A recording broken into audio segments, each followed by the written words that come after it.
गांव की जिठानी। शांति अपने दो बेटों अर्नव और आरुष के साथ शांति से जीवन बिता रही थी, लेकिन शांति के पति सोहन से उसकी कभी कभार थोड़ी अनबन हो जाती थी। एक दिन शांति रोज की तरह सुबह का खाना बना रही थी, तभी दरवाजे की घंटी बजी। घंटी की आवाज सुनकर वो दरवाजे की ओर जाते हुए कहती है, अरे आती हूँ, कौन है, सब्र करो। शांति दरवाजा खोलती है तो देखती है कि उसके जेठ मोहनदास सामने खड़े होते हैं। वो सक पकाकर अपना घूंघट करती है और पैर छूकर कहती है, आइए आइए जेठ जी। कैसी हो शांति?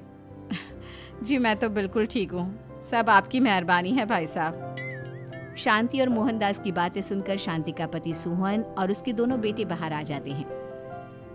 अरे भैया राम राम, कैसे हो आप? राम राम भाई। अरे शांति, ऐसे खड़ी खड़ी क्या देख रही हो? चाय कॉफी कुछ लेकर आओ, भैया आए हैं। शांति तेजी से रसोई की ओर आगे बढ़ती हुई कहती है, अरे मेरी माँ, गेट खोलने के चक्कर में मेरे तो चावल ही जल गए।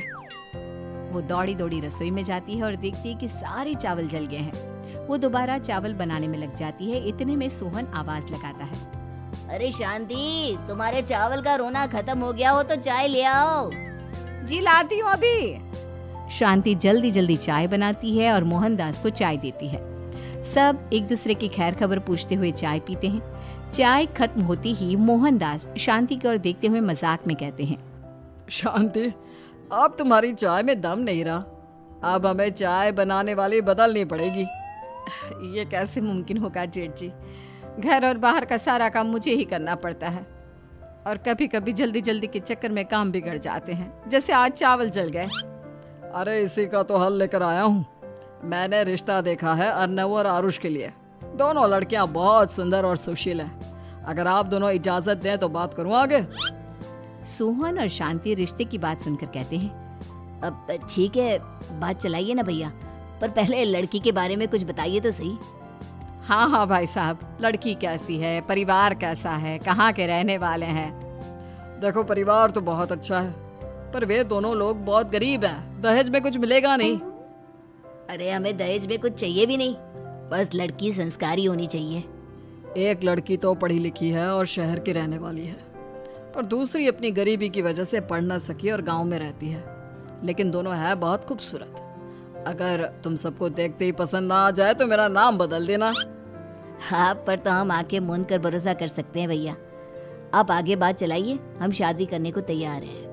कुछ ही दिन में अर्नव और आरुष की शादी हो जाती है।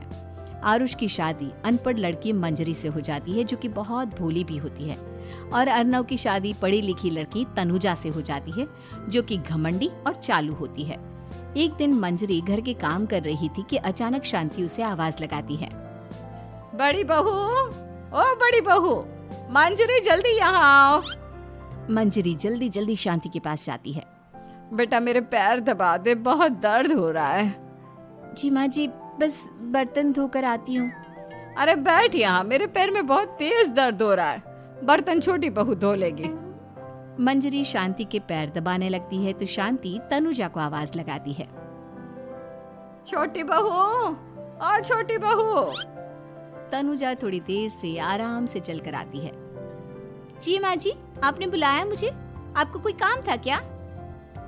तू कुछ काम कर रही है या? शांति की बात काटते हुए तनुजा बोलती है, कुछ नहीं माँ, फोन पर अपने घर पर बात कर रही थी। अरे बाद में बात करियो अपने घर वालों से, पहले जाके बर्तन धो ले। तनुजा मुंह बनाते हुए अपनी जिठानी की ओर देखती है और मन ही मन कहती है, ये महारानी वहाँ बैठी है, ये नहीं कि बर्तन धो ले। मैंने इतनी पढ़ाई बर्तन धोने के लिए की थी क्या? तनुजा दांत पीसकर वहाँ से चली जाती है। अगले दिन सब दफ्तर चले जाते हैं, तभी डाकिया चिट्ठी लाता है। शांति चिट्ठी लेकर मंजरी से कहती है, बड़ी बहू, जरा छोटी बहू को बुलाना, एक चिट्ठी आई है।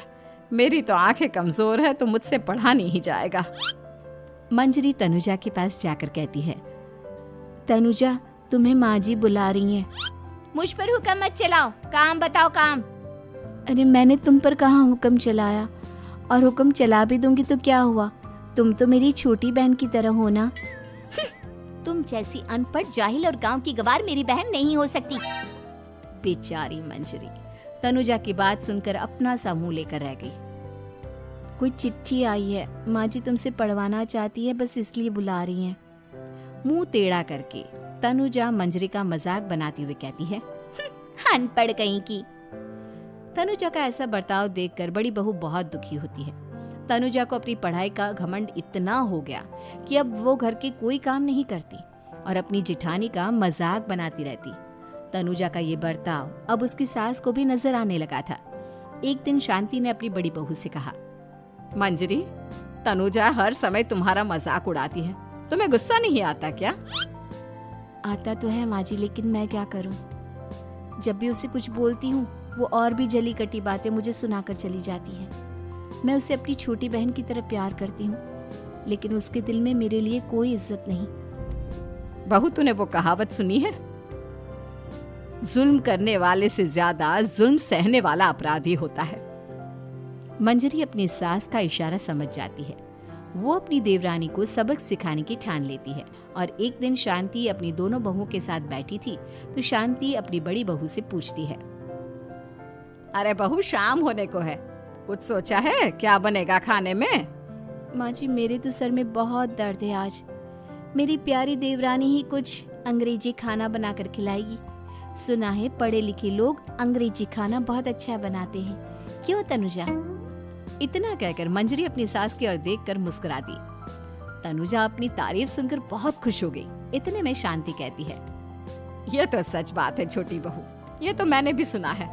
हम भी पक गए हैं बड़ी बहू के हाथ का खाना खा खा कर। तनुजा, तुम्हारी माँ भी तो तुम्हारे खाने की बहुत तारीफ करती है, आज हमें भी खिला दो कुछ अच्छा सा बनाकर। शांति की बात सुनकर छोटी बहू और आसमान पर चढ़ गई, पर उसे ये कहाँ पता था कि उसकी सास और जेठानी उसे सबक सिखाना चाहती है। तनुजा अपनी तारीफ सुनकर खुश तो बहुत होती है, पर सोचने लगती है, मुझे तो कैसा भी खाना बनाना नहीं आता, अब मैं क्या करूंगी? अगर मैंने इनको सच बता दिया तो मेरी सारी इज्जत मिट्टी में मिल जाएगी। अरे छोटी बहू, क्या सोच रही हो? खिलाओगी ना अपने हाथ का अंग्रेजी खाना? छोटी बहू हाँ में सर हिला देती है। अचानक से उसके दिमाग में एक आइडिया आता है, मैं इंटरनेट से देखकर कुछ बना लेती हूँ, मेरी वाहवाही पूरे घर में हो जाएगी। मुझे कौन सा रोज रोज बनाना है। माँ जी, आज आप सबको ऐसा खाना खिलाऊंगी, ऐसा खाना खिलाऊंगी कि। इतने में शांति छोटी बहू की टांग खींचते हुए कहती है कि पता नहीं कैसा खाना खिलाओगी, ए ऊपर वाले हमारी रक्षा करना। इतना बोलकर शांति और मंजरी दोनों जोर जोर से हंसने लगते हैं। अब तनुजा रसोई घर में चली जाती है और खाने की तैयारी करने लगती है, पर उसे रसोई घर की चीजों के बारे में तो कुछ नहीं पता।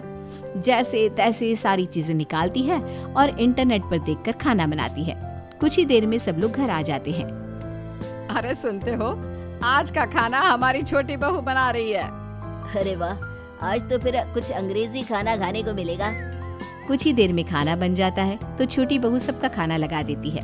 इतने में बड़ी बहू कहती है, क्या बात है देवरानी जी, आज तो बहुत अच्छी खुशबू आ रही है। ये बात तो सही कही बड़ी बहू तूने, खुशबू तो अच्छी है, ऐसी खुशबू तो मेरे खाने में भी नहीं आती। सब मिलकर छोटी बहू की बहुत तारीफ करते हैं और छोटी बहू 7वें आसमान पर बैठ जाती है। अब सभी खाना खाते हैं। जल्दी जल्दी दो, अब तो मुंह में पानी आ रहा है। हाँ हाँ, मुझसे भी नहीं रुका जा रहा। जैसे ही सोहन एक निवाला खाता है तो उसकी आंखों से पानी आने लगता है। ये देखकर शांति सोहन से पूछती है, क्या हुआ जी, खाना इतना अच्छा बना है कि आंखों से पानी आ गया? सोहन चुप रहता है और धीरे धीरे से खाना शुरू कर देता है। इतने में सोहन छोटी बहू से कहता है, बेटी तुम भी तो खाओ, तुम क्यों रुकी हो, खाना सच में बहुत अच्छा है। ये कहकर सोहन जोर से हंस देता है। फिर सब खाना खाने लगते हैं, लेकिन खाने में नमक और मिर्च तेज हो गई थी। तनुजा से कोई कुछ नहीं बोलता, बल्कि उसे भी खाने को कहते हैं। जैसे ही छोटी बहू खाना खाती है वो पानी पानी कहकर चिल्लाती है, पानी, इसमें तो पानी। ये खाना तो सच में इतना अच्छा बना है कि हमारे साथ साथ देवरानी जी भी इसके स्वाद को कभी नहीं भूल पाएंगी। सही कहा बहू। तनुजा को अपनी गलती का एहसास हुआ और उसने अपनी सास से कहा, माँ जी ये मेरी गलती नहीं है, इंटरनेट पर दिखाया था कि 4 चम्मच नमक और मिर्च डालने हैं। अब मंजरी को भी मौका मिल गया और उसने तनुजा पर तंज कसा। नाच न जाने आंगन टेढ़ा, हर जगह अपनी पढ़ाई दिखाती हो, दूसरों का मजाक उड़ाती हो। अब पता चला ना, हर चीज में पढ़ाई काम नहीं आती। और तुम तो शहर में रही हो, तुम्हें तो मुझसे भी अच्छा खाना बनाना आना चाहिए ना। बेटा, अगर तूने ठीक से सब सीखा होता तो आज तुझे शर्मिंदा नहीं होना पड़ता। बात शहर या गांव की नहीं होती। मंजरी गांव से आई है, लेकिन उसे घर का काम करना और खाना बनाना सब अच्छी तरह से आता है। तुम शहर में रही हो, तुमने ये सब क्यों नहीं सीखा? छोटी बहू सर नीचा कर सबसे माफी मांगती है और बहुत शर्मिंदा होती है। दीदी मुझे माफ कर दो, मैंने आपको बहुत बुरा भला कहा, पर आपने मुझे हमेशा ही माफ किया। आज मुझे अपनी गलती का एहसास हो गया है। अब दोनों बहुएं मिलकर घर का काम करने लगी और एक दूसरे को अपने गुण बांटने लगी। मंजरी ने अपनी देवरानी को खाना बनाना और घर का काम करना सिखाया, वहीं तनुजा ने भी अपनी जिठानी को पढ़ना लिखना सिखाया। शांति और सोहन ऐसी बहुएं पाकर बहुत खुश थे।